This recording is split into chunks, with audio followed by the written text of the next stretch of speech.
हमें बहुत सारे पैसे भी दिए हैं लोगों ने। जैसे जायका ने मुल्तान के लिए एक लैंडफिल बनाकर दिया था, जैसे कि दूसरे डोनर्स ने साहिवाल के लिए फंड्स फराहम किए थे, लेकिन सब फेल हो गए। क्यों फेल हुए? अस्सलाम वालेकुम, माहौलियात और हम और मौसमियाती तब्दीली के एक और प्रोग्राम के साथ आपकी खिदमत में हाजिर। हमने अपना पिछला प्रोग्राम किया था कि क्लाइमेट चेंज में क्या चैलेंजेस हैं और उनको हम कैसे ठीक कर सकते हैं, उसके लिए पैसे कहाँ से आएंगे और डोनर्स हैं पूरी दुनिया में, उनके ताउन की ज़रूरत है, ये हम डिस्कस कर चुके हैं। आज हम थोड़ा देखते हैं कि हमारे वेस्ट मैनेजमेंट सेक्टर में क्या चैलेंजेस हैं। वेस्ट मैनेजमेंट पाकिस्तान में इस चीज़ को समझा जाता है कि जहाँ भी कचरा पड़ा है गलियों में या कंटेनर्स में, रोड साइड कंटेनर्स में, वहाँ से उठाएं और उसको ले जाकर एक जगह डंप कर दें जहाँ पर कोई इन्वायरमेंटल कंट्रोल नहीं है। ना तो लाइनर सिस्टम है, ना गैस रिकवरी सिस्टम है, ना उसको रोज़ाना मिट्टी से कवर करते हैं। तो ये सिलसिला पूरे पाकिस्तान में फैला हुआ है। पूरे पाकिस्तान में हर छोटे बड़े शहर में ओपन डंप्स हैं और रिसेंटली तहसील लेवल पर पंजाब में ख़ासतौर से ओपन डंप्स बना दिए गए हैं। तो ये एक बहुत बड़ा चैलेंज है। इससे जो खतरा है सबसे ज़्यादा वो है अंडरग्राउंड वाटर कंटामिनेशन का, जो मुसलसल एवरी सेकंड हो रहा है because of the leachate, the juices which come out of the garbage, they are going into the ground water. उससे जब उस कंटामिनेटेड वाटर से इरिगेशन करते हैं तो हमारी सॉइल कंटामिनेट हो रही है, और जब सॉइल कंटामिनेट हो जाए तो हमारी फूड सप्लाई चेन कंटामिनेट हो रही है। हमारे खाने, हमारा जानवरों का चारा, हमारी सब्जियां, हमारे अनाज, सब में फिर बहुत बड़ी खराबी आ रही है और ये बढ़ती जाएगी। इसका हमें जितना जल्दी हो सके तदारक करना चाहिए। बेतहाशा रिपोर्ट्स हैं, इंटरनेशनल वर्ल्ड बैंक ने एडवाइस किया हुआ है, बाकी लोगों ने हमें एडवाइस किया हुआ है, हमें बहुत सारे पैसे भी दिए हैं लोगों ने। जैसे जायका ने मुल्तान के लिए एक लैंडफिल बनाकर दिया था, जैसे कि दूसरे डोनर्स ने साहिवाल के लिए फंड्स फराहम किए थे, लेकिन सब फेल हो गए। क्यों फेल हुए? इसलिए कि हमारे पास टेक्निकल नो हाउ नहीं है। हमने इनको सही तरह से जो सिखलाया हुआ तरीका था उस तरह से चलाया नहीं, उनको मैनेज नहीं किया, तो वो सारे भी ओपन डम बन गए। जरूरत किस चीज की है कि पहले तो हम वेस्ट को जहां पर जनरेट होता है वहां पर कन्फाइन करना शुरू करें, ताकि वेस्ट इधर उधर हर जगह बिखरा हुआ ना हो। दूसरी चीज जो हमें करनी है वो ये है कि जितना जल्दी हो सके टू बिन सिस्टम पर जाना चाहिए, जिसमें, और ये बड़े घरों में तो ये कोई मुश्किल ही नहीं है, ये बेरिया टाउन ने करके दिखाया। तो टू बिन सिस्टम में जाएं और एक बिन में सारे रिसाइकलेबल्स डालें और एक बिन में सारा फूड वेस्ट और सारा बाकी कचरा उसमें डाल दें। इससे क्या होगा कि जो आपका जिस बिन में रिसाइकलेबल्स हैं उसको ले जाकर और आसानी से उसको सेग्रीगेट किया जा सकेगा।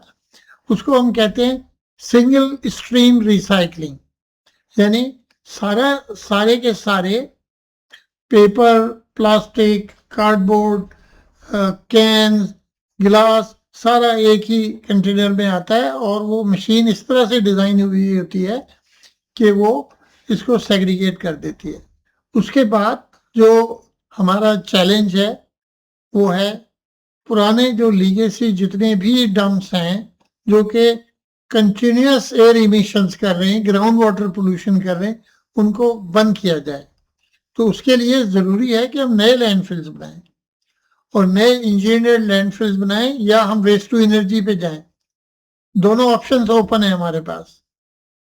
अब मसला ये है कि अगर आप हमारा रिकॉर्ड देखें तो Pakistan billions and billions of rupees हर साल खर्च करता है वेस्ट कलेक्शन और डंपिंग में। यानी आप लोगों को पैसे भी दे रहे हैं और वो हमें बिलियंस ऑफ डॉलर्स का लॉस कर रहे हैं by contaminating the ground water and air emissions. ये दरख्वास्त करते रहे हैं पहले भी और अब भी कर रहे हैं कि ये बिलियंस ऑफ रुपीस जो हम खर्च करते हैं साला साल, इसी में से रीजनल सेफ इंजीनियर लैंडफिल्स के लिए जमीन अलोकेट करें।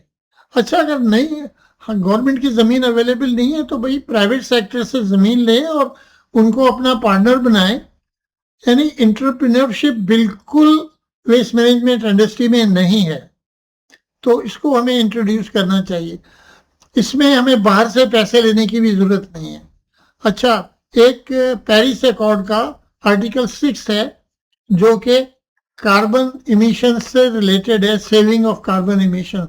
तो हम कार्बन क्रेडिट से भी फाइनेंस कर सकते हैं अपने इन प्रोजेक्ट्स को। मैंने सिर्फ एक स्लाइड डाली है इसमें जो कि आइडेंटिफाई करती है चैलेंजेस क्या हैं। सॉल्यूशंस मैंने बता दिया, बड़े सिंपल है।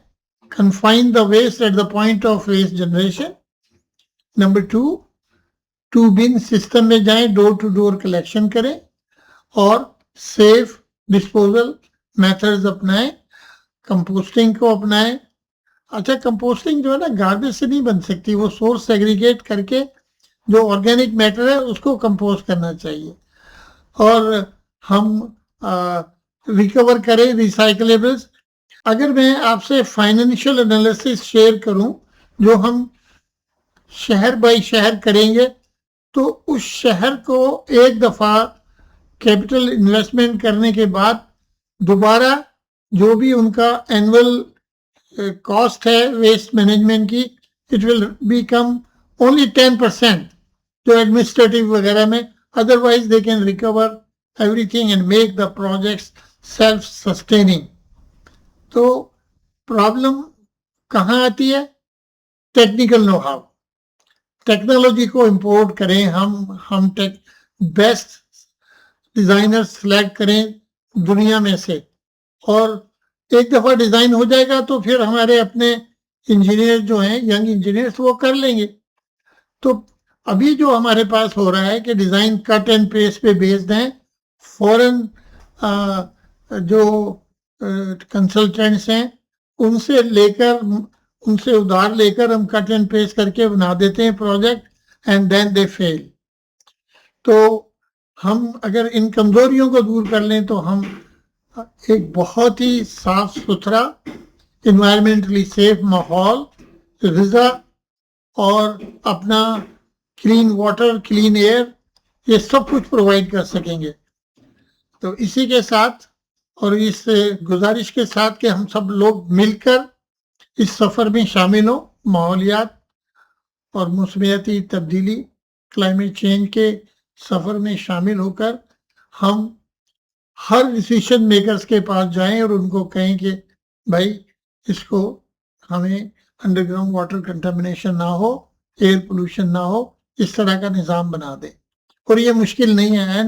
लोग कहते हैं इसमें साल लगते हैं, ये भी हमारी कोताही है। This whole transformation from current dumping system and waste collection can be upgraded to international standards in maximum 2 years. We just need to have the will to do it. इसी के साथ मैं आपको अल्लाह हाफिज कहता हूँ। अल्लाह हाफिज। पाकिस्तान जिंदाबाद।